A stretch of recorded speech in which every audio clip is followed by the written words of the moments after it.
It was supposed to be just another Friday, just another day where superstition ruled over reason. But this Friday, the 13th, something was different. The air felt heavier, thicker, as if the world itself was holding its breath, waiting for something to happen. People laughed it off, sure, a bit of bad luck here and there, a few dropped forks or black cats crossing paths. But that night, oh, that night was not like any other. The curse of Friday the 13th had never felt so real, so personal. It was as if fate itself was closing in on us, pulling us towards something darker, something inevitable. Stick with me, because what happens next will make you rethink everything you've ever thought about luck and the price it demands when it turns.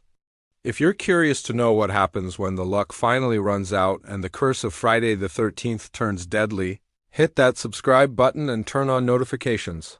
You don't want to miss the chilling twists that are about to come. The day started like any other. At least, that's what I kept telling myself as I stepped out of bed, stretching, blinking against the morning sunlight filtering through my curtains. It was just another Friday, the day before the weekend. The day everyone jokes about.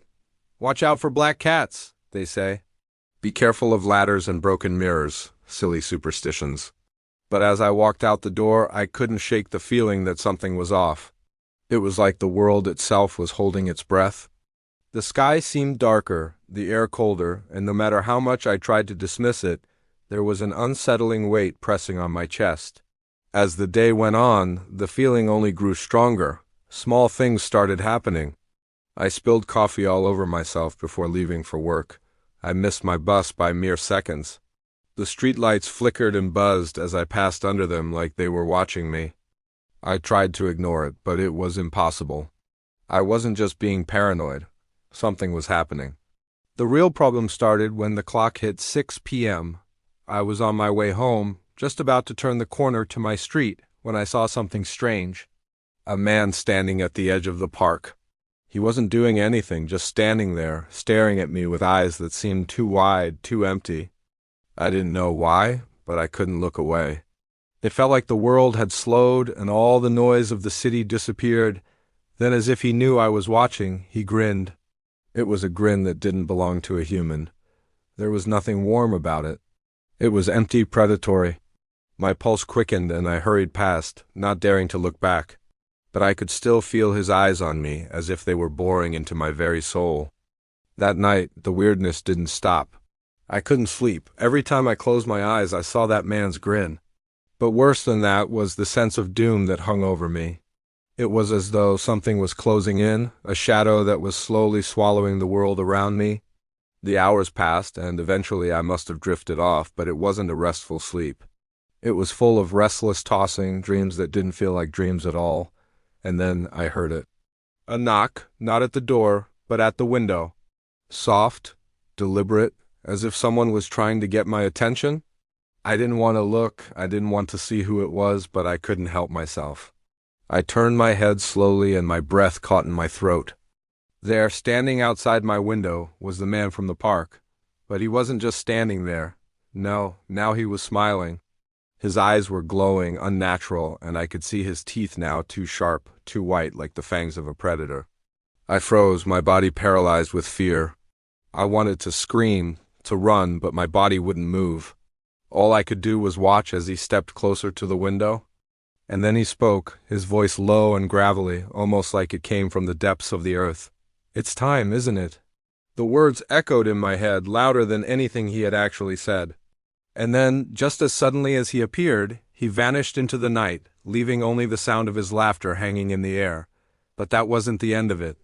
The next day, I thought maybe I had imagined it. Maybe I had just been exhausted, and the events of the previous day had gotten to me. But no, the unease was still there.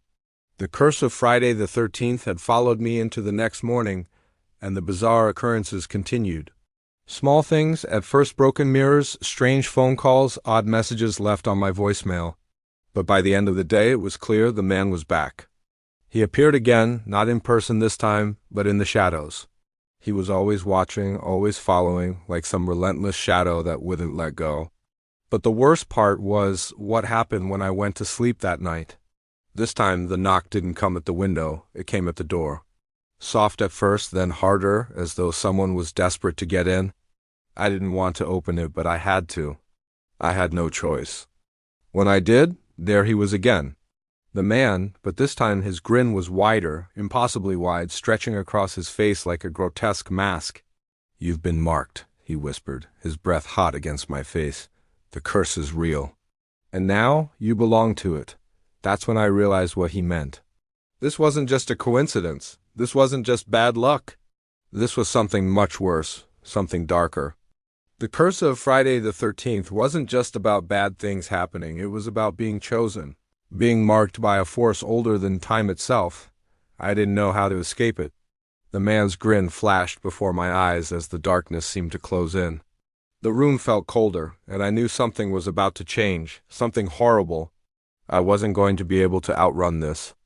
The curse had taken hold, and now it was up to me to survive what was coming. The Friday the 13th curse had turned from a joke into a living nightmare. And as the clock ticked closer to midnight, I realized that the worst was yet to come. If you are as terrified as I am about what happens when the curse of Friday the 13th takes hold, leave a comment below and share your thoughts. And don't forget to subscribe and turn on notifications. You want to miss the next chapter in this chilling saga? Trust me, the worst is still ahead.